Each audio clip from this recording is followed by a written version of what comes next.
Donald Trump is a criminal level tax cheat. He is our own American war criminal. He should be sent to jail today. Any way a person can lie and cheat and steal for his entire life, Donald Trump has. I think he deserves to go to jail for a long time. What's up, everybody? Major Retired Richard Ojeda here, and Donald Trump would have no marketing if not for fraudulent marketing.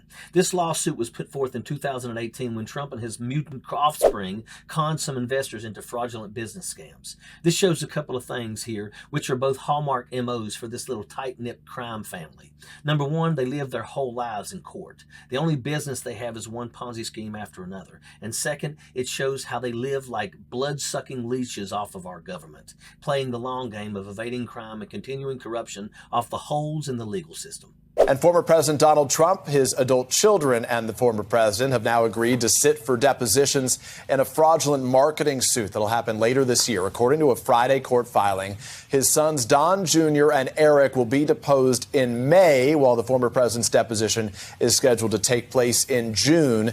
The class action lawsuit was filed in 2018 by investors who say the family conned them into making bad investments in businesses that the Trumps promoted. Like any user and abuser, Trump and his knuckle-dragging offspring play the great standard of innocent until proven guilty to their own corrupt purposes, draining the system by tying up the courts perpetually. Cases brought forth in 2018 are just now seeing the light of day, and with further baseless appeals, this little crime circle can keep evading legal consequences indefinitely, or so they think.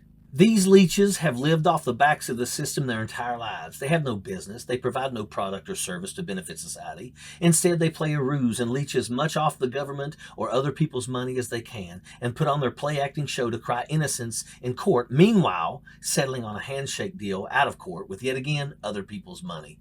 Thus, we have these grifters riding on a mountaintop of other people's money with a litany of court dates from now through eternity. And these are your heroes of conservative values. Look at them. We're talking about people that are absolute boils festering on the flesh of society. Lazy do-nothings that delegate to their brokers to jump on every opportunity to scam the next sucker in line. A do-nothing that passed nothing in his time in office, including none of his campaign promises. And the one thing he did was pass another tax evasion for himself and his crime buddies and spent your money playing golf every day he wasn't campaigning for re-election.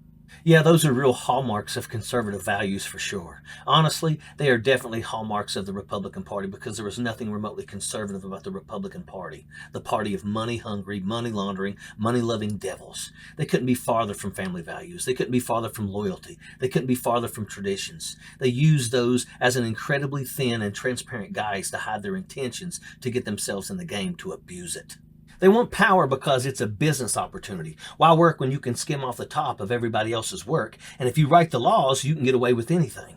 That's the Republican philosophy, and it bears out perfectly if you actually pay attention to what these jackaloons are doing in their time in office. These are the elitists who take the influence and dig in deeper into tyranny and stepping on the people who got them there. That's why they're called con artists. They know that they have nothing to offer. They know they do nothing but exploit, bribe, and conspire the ways of ill-gotten gains. But if they play the con, they could get away with it.